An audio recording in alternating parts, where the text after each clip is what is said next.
You're listening to What She Said on Canada Talks. And Christine Bentley, Kate Wheeler in studio with you today here at What She Said. And Bill Bogart is joining us now. He's a Toronto-based international expert on reducing the harm of risky behaviour, society, and Canadian law. It's kind of an all-round guy.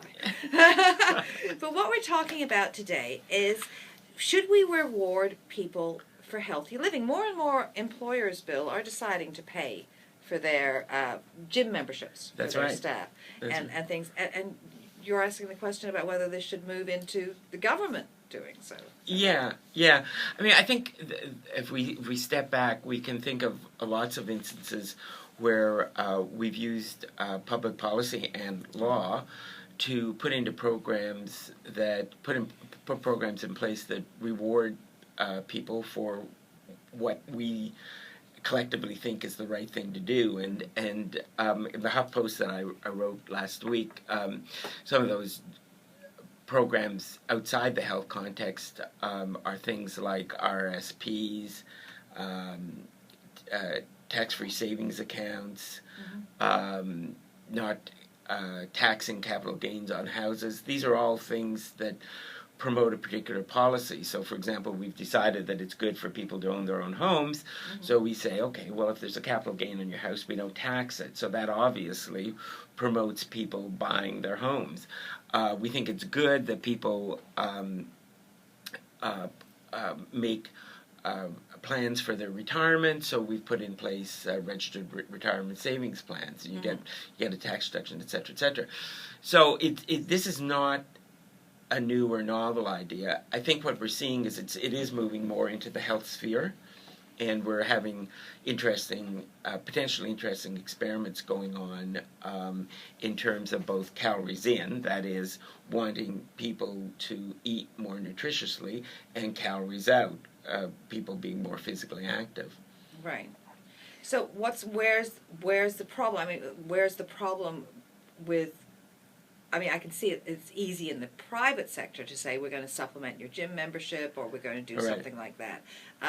But what about when it comes to governments offering those kind of inducements? Yeah, no, I think well, there's a couple of things. First of all, I think we have to wrap our minds around the notion that there's potential here to offer inducements and rewards to promote healthy living. As opposed to we should just be doing that ourselves. Yeah, like, exactly. Are we making it more of a nanny state kind of thing? Well, yeah, and that's always the argument. But in fact, rewards are probably one of the least nanny-like situations. I mean, something that more people, I think, would think of as more of a nanny state is taxation, say, of junk food. Right. Where you're paying a penalty to have a Coke. Or restriction of advertising to children. Now, I happen to be in favor of both those things properly done, but I do understand that people say, hey, wait, this is the heavy end of the state. Whereas with rewards, what you're saying is, look, you don't have to be physically active. We think there's all sorts of really good reasons why you should be physically active, but we're not going to mandate you being physically active.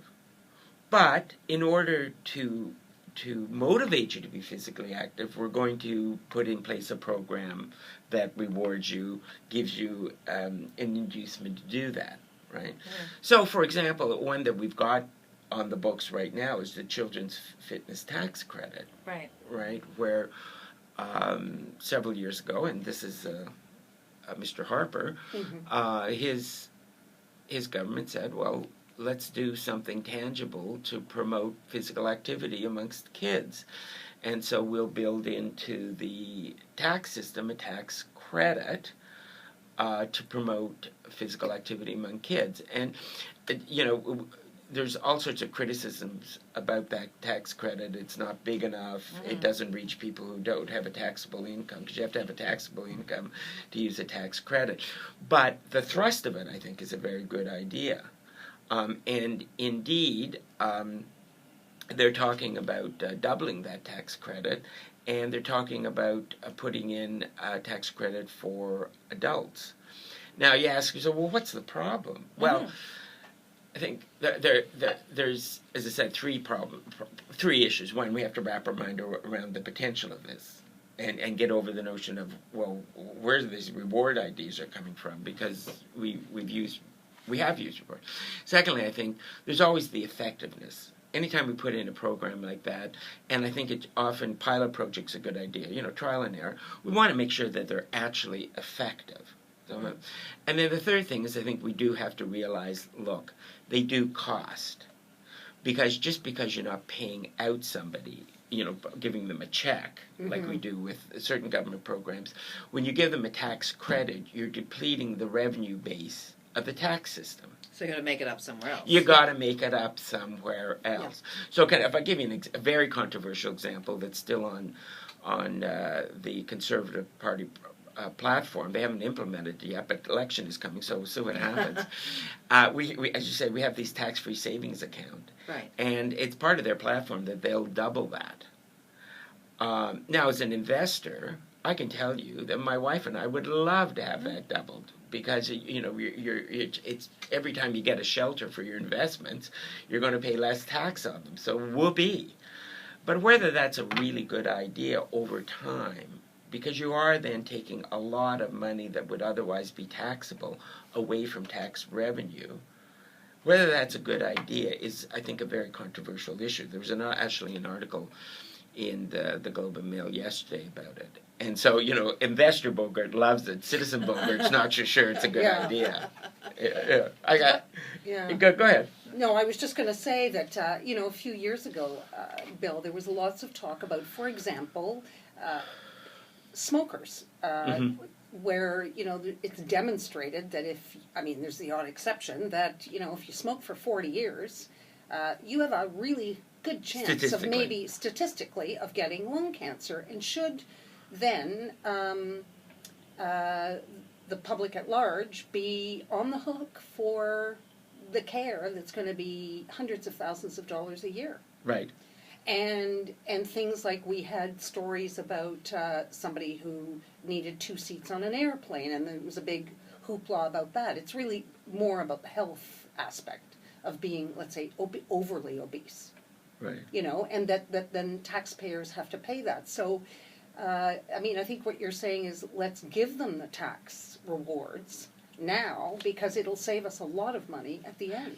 Well, it's yes, and absolutely. That's what people have to wrap their heads around. That's what people have to. Thank you very much. Yes, that is what people have to wrap their heads around. It's short-term costs for long-term benefits. Right. Right. Now, again, as long as we've demonstrated that the reward program is indeed effective, right? Like, I always acknowledge some of these things look like good ideas on paper, and then they don't really play out on the ground. So you have to make sure that it's effective. Can I say just the other thing is, though, I think that I want people not to smoke. Smoking's a really bad idea for any number of reasons. I'm not sure that we should ostracize and marginalize a smoker so much that we say, look, if you develop health difficulties, we're not going to. Oh, no. I'm not suggesting that either. I'm just saying there were articles yes, and sure, that whole thing happened where people are saying, really, you know what it's doing. It wasn't, I'm not suggesting that, and I don't think anybody went that far as to suggest it, but they're saying, seriously, and this is going to cost people hundreds of thousands of dollars that we could be investing in kids and everything else. So I think the reward system now, and what they are doing, they're taxing cigarettes to the moon. Yeah. I used to smoke, and I remember it being, a pack was 25 cents, and now I don't even know what it is. In Australia, it's over $20 a pack of cigarettes. Yeah. So you just tax it, and they've done it with booze, and they've done it with all kinds of things. Right. And they should be doing it maybe with junk food, Yeah. Again, we're always back to the effectiveness, and the effectiveness of these taxes are always an issue. I'm in principle, I'm not against them. Okay? I know, but look, the incidence of smoking in young people has dropped drastically. So I think, $10, $12 packs of cigarettes are working. The tax on whatever. Yeah, they are and they aren't. Aren't they? Well, they are and they aren't, because poor people are the ones who smoke the most. And so despite the fact that proportionally it costs the poor that much more to buy a pack of cigarettes, they're still smoking. So we have to do other things, is my point. I'm not against the tax system. But to your larger point about, look, we should think about not just penalizing through the tax system, but rewarding good behavior. Yeah. That's really was the subject of the Huffington Post. And I just wanted to mention to any of our listeners who did not read this article, I was fascinated by a program called Capri in California. Yes. Now, mind you, they could do this in California because it's not minus 40, allowing people to drive. It allows people to drive to traffic-clogged places of work to enter a daily lottery with a chance to win up to an extra $50 in their paycheck if they shift their commute to off-peak hours. Yeah. Now, hey, we have that a little bit here with hydro. I mean, if you do your washing and your dishwasher there is an incentive to do it in off-peak hours. Incentives. But of course, in Canada, I mean, I don't know how you can get off the road and walk to work in this weather, but I love that idea. Enter a lottery. Yeah. I love lotteries. And for your listeners, CAPRI stands for Congestion and Parking Relief Initiative. Yeah. I threw it in because I think it's a very good example of carrots.